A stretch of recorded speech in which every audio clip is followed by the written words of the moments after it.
ایک اور اعتراض جو انہوں نے اٹھایا، کیونکہ آپ کے جو ٹی او آرز ہیں اس میں یہ تو لکھا ہوا ہے کہ اگر یہ جو آڈیوز ہیں یہ اگر جعلی ہے یا پھر فیبریکیٹڈ ہے، جوڑ توڑ کر بنائی گئی ہیں، تو پھر تو اس کی انکوائری کی جائے اور رسپانسبلٹی فکس کی جائے کہ کس نے یہ سب کیا، اور اس کے حوالے سے ایکشن بھی ریکمنڈ کیا جائے. مگر یہ ٹیپنگ کس نے کی ہے، کس نے یہ جرت کی ہے، اس حوالے سے کچھ نہیں ہے. اور تحریک انصاف نے یہ استدعا بھی سپریم کورٹ سے کی ہے کہ فورم صرف سپریم اسی حکومت کے ناک کے نیچے آڈیو ٹیپ ہوتی رہیں، یہ بھی تحقیقاتی عمل میں شامل کیا جائے کہ کس نے یہ آڈیو ٹیپ کی. آپ کا اس میں کیوں نہیں ہے دلچسپی؟ ٹی آرس میں آپ نے کیوں نہیں ڈالا؟ کیونکہ بہت اہم نکتہ ہے. میں عرض کر دوں کہ آپ نے ایک جنرل پروویژن بھی ٹی او آرس میں دیکھی ہوگی کہ یہ جنرل ٹی او آرز ہیں، اور ان کے علاوہ کمیشن اس سے کنیکٹڈ جو بھی مناسب سمجھے وہ اس کو دیکھ سکتا ہے. اور میں آپ کو یاد دلاتا چلوں کہ جو کمیشن کے سربراہ ہے جسٹس قاضی فائز عیسیٰ، انہوں نے پہلے بھی 2 کمیشنز جو ہیں وہ ہیڈ کیے ہیں، اور اس میں ایک جو کوئٹہ میں بلاسٹ ہوا تھا جس میں میرے بہت سارے وکلاء بھائی جو ہیں انہوں نے جامِ شہادت نوش کیا تھا 8 اگست کو 2015 کو، اور اس سے پہلے ایک کمیشن تھا اف آئی ایم کریکٹ، وہ chief justice Lahore high court سے قاتلانہ حملہ ہوا تھا. میرے خیال میں اس کے حوالے سے بھی قاضی صاحب کمیشن کا حصہ تھے. آئی ایم ناٹ 100% کلیئر، لیکن وہ جو 8 اگست والا ہے وہ تو مجھے ان کے فائنڈنگز یاد ہیں. وہ بڑی احتیاط کے ساتھ، لیکن پھر وہ بڑی مفصل انہوں نے رپورٹ جاری کی، اور انہوں نے ٹی او آر کے ساتھ ساتھ جو اس سے جڑی ہوئی چیزیں تھیں ان سے بھی اپنی رائے دی. تو میرے خیال میں کمیشن کی جو کمپوزیشن ہے، سینئر پیونی جج of the Supreme Court, chief justice Balochistan High Court, chief justice Islamabad High court, ہم یہ اس توقع کے ساتھ یہ ایک لارجر کمیشن بنایا گیا، ون مین نہیں رکھا گیا، کہ یہ چیزیں ایسی ہیں کہ ان سے جو عدلیہ کی انڈیپینڈنس ہے، عدلیہ کے ڈسچارج آف فنکشنز میں ان کی ٹرانسپیرنسی ہے،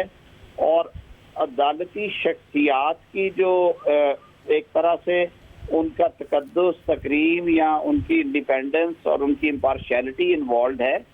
تو بہت ضروری سمجھا وفاقی حکومت نے کہ یہ روز انگلیاں اٹھتی ہیں، باتیں ہوتی ہیں، کبھی ٹی وی پہ چل رہا ہے، کبھی سوشل میڈیا پہ سرکولیٹ کر رہا ہے، تو یہ فیکٹ فائنڈنگ ہونی چاہیے.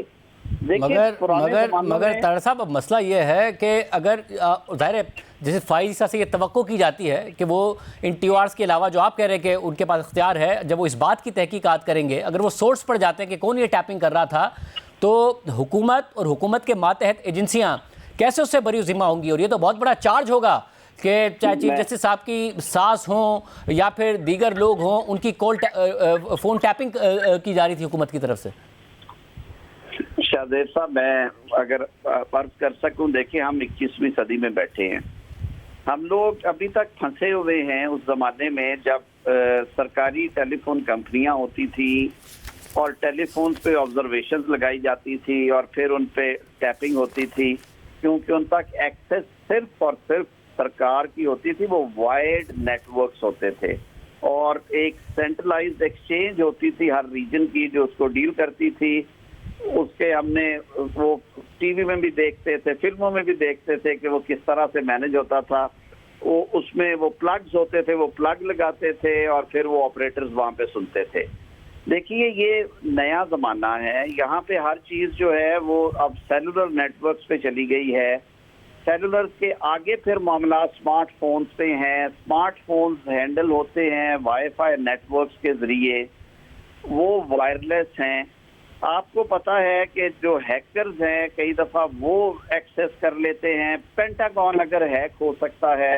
اگر انڈیا اور پاکستان جیسے جو سینسٹیو دونوں نیبرز ہیں ان کی سینسٹیو ترین معلومات جو ہیں ان پہ سائبر اٹیکس یا ہیکنگ ہو جاتی ہیں، اور پھر وہ مختلف ویب سائٹس ہیں جن پہ وہ چڑھا دیے جاتے ہیں، تو یہ چیزیں بھی تانے بانے ان سے بظاہر ملتے ہیں. طاہر صاحب اگر یہ واٹس ایپ کالز اور زوم کالز نہیں ہیں بلکہ نارمل کالز ہیں جو کہ موبائل نیٹ ورک کے تھرو کی گئی، جو کہ قیوم صدیقی صاحب کی تو تھی جو خواجہ رحیم صاحب کے ساتھ کال ہوئی کیونکہ اس دن نیٹ ورک بند ہوا تھا، تو یہ ایجنسیوں نے نہیں کیا ہوگا تو کس نے کیا ہوگا؟ آپ نے فائز عیسیٰ صاحب کو یہ ذمہ داری دے دی ہے، الٹا آپ کو نہ پڑ جائیے. بالکل، اگر پڑتی ہے تو ایجنسیز کو ذمہ دار ہونا چاہیے اس کا. اور اسی لیے آپ اگر ٹی او آرز کو دیکھیں تو جو وفاقی حکومت نے تو حد الوسع کوشش کی کہ اس میں کوئی شائبہ یہ نہ آئے کہ شاید یہ ون سائیڈڈ انکوائری ہوگی، اور آج میرے خیال میں کمیشن نے بھی یہ واضح کر دیا کہ یہ فیکٹ فائنڈنگ کمیشن ہے، اور ہم نے ان چیزوں کو دیکھنے کے علاوہ فردر بھی اسی لیے انہوں نے کہا کہ اگر کسی شخص کے پاس کوئی بھی انفارمیشن ہے یا وہ کوئی بات جو اس سے جڑی ہوئی ہے وہ کرنا چاہتا ہے تو 3 انگریزی اور 3 اردو روزناموں میں اس کی تشہیر کی جائے، ہم اسے بھی سنیں گے۔ اور آپ اگر ٹی او آرز کو 1 2 3 4 5 6 ہے میرے خیال میں وہ دیکھیں تو اس میں بالکل یہ انٹینشن موجود ہے کہ عدالت کی عزت اور تکریم کو اور عدالت سے منسلک جو اعلیٰ عدلیہ کے جج صاحبان ہیں ان کے جو کنڈکٹ کو ابو بورڈ رکھنے کے لیے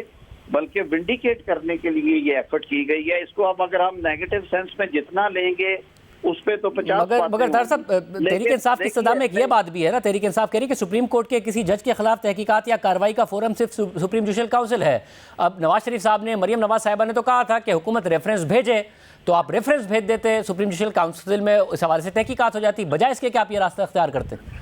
نہیں شاذب صاحب، یہ ججز کے خلاف تو تحقیقات ہے ہی نہیں ہے میرے خیال میں۔ آج جو آرڈر میں نے پڑھا ہے جو ابھی میڈیا پہ بھی چل رہا تھا، جو کمیشن نے آج آرڈر پاس کیا، انہوں نے کلیئرٹی کے ساتھ کہا کہ یہ 209 کی تحقیق ہے۔ یہ تو ججز کے خلاف تحقیقات نہیں ہو رہی، یہ تو انہیں تحفظ دینے کے لیے، اور جو باتیں آئی ہوئی ہیں سوشل میڈیا پہ اور الیکٹرانک میڈیا پہ، آپ نے اس پہ پروگرامز کیے، خبر نامے کا یہ حصہ رہی ساری چیزیں، بچے نے سنی۔ مجھے یہ بتائیں کہ کیا یہ اچھا نہیں ہوگا کہ یہ نیک نام جج صاحبان ہیں جن پہ لوگ انگلیاں نہیں اٹھا سکتے، اگر یہ اکٹھے بیٹھ کے اور فورینزکلی ان کو ایک دفعہ ان کا فورینزک جو ہے انالیسس بھی ہو جائے اور ان کی جانچ، اور بہت ساری تو باتیں ایسی ہیں جو باتیں کر رہے ہیں لوگ، انہوں نے ڈینائی نہیں کی بلکہ انہوں نے اس کی توجیہ پیش کی کہ جی ریفرنس اور کانٹیکٹ سے ہٹ کے کہا گیا، یا یہ کیس فکس کرانا جو ہے یہ۔ طاہر صاحب کیا ایسا ہے کہ آپ مواد جمع کر رہے ہیں، یہ کمیشن تحقیقات کرے گا، پھر تحقیقات کے جو نتائج سامنے آئیں گے اس سے حکومت کو مواد ملے گا سپریم جوڈیشل کاؤنسل میں ریفرنس بھیجنے کے لیے؟ میں تو بڑا سادہ سا انسان ہوں جی، میں سپوزیشنز پہ اور بہت باریکیوں میں نہیں جاتا۔ مجھے تو جو چیزیں نظر آتی ہیں، اور بطور وکیل میری ٹریننگ بھی یہ ہے کہ مجھے جو چیزیں نظر آ رہی ہیں میں ان پہ بات کروں۔ یہ بہت فار فیچڈ آئیڈیا ہے، کل کو کوئی حکومت ہو وہ اس کو استعمال کرنا چاہے وہ کرے، لیکن ہمارا مقصد جو ہے وہ اس نوٹیفیکیشن میں لکھا ہوا ہے۔ آپ اس کا پیراگراف 2 پڑھ لیں اور اس کو ورڈ بائی ورڈ پڑھیں، اگر آپ کو اس میں ایک لفظ ایسا نکلے جس میں کسی کو ٹارگٹ کرنے کی، کسی کی تحقیر کرنے کی، کسی کی تذلیل کرنے کی بات ہو تو میں اس کے لیے جواب دہ ہوں، کیونکہ میں کیبنٹ کا رکن ہوں۔ اسی طرح جو ٹی او آرز ہیں وہ بہت کیئرفلی ڈیبیٹ ہوئے تھے وہاں پہ، اور اس کے بعد یہ ڈویژن کنسرن کو ڈیوٹی لگائی گئی کہ آپ اس طرح کے ٹی او آرز بنا کے لائیں گے، اور پھر ان ٹی او آرز کو کیبنٹ نے اپروو کیا۔ میرے خیال میں یہ ایک نیک نیتی کے ساتھ کی گئی ایکسرسائز ہے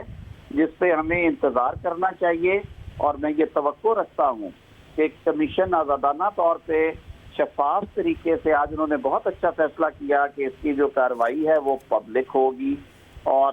اس میں کسی قسم کی کوئی ایسی پابندی نہیں لگائی جائے گی۔ اٹارنی جنرل نے میرے خیال میں اپنی دانش میں کہا، وہ بھی ادارے کی عزت اور توقیر کو سامنے رکھتے ہوئے، کہ اگر کہیں پہ کمیشن کو محسوس ہو ہم پوائنٹ آؤٹ کر دیں گے کہ وہ حصہ جو ہے وہ ان کیمرہ کر لیا جائے، تاکہ جو انڈیپینڈنس آف جوڈیشری اور جو جوڈیشری کی ساخت کے حوالے سے کوئی ایسی چیز نہ پبلک ہو کسی انالیسس سے پہنچنے سے پہلے۔ میرے خیال میں یہ ایک نیک نیتی پہ بیس کوشش تھی۔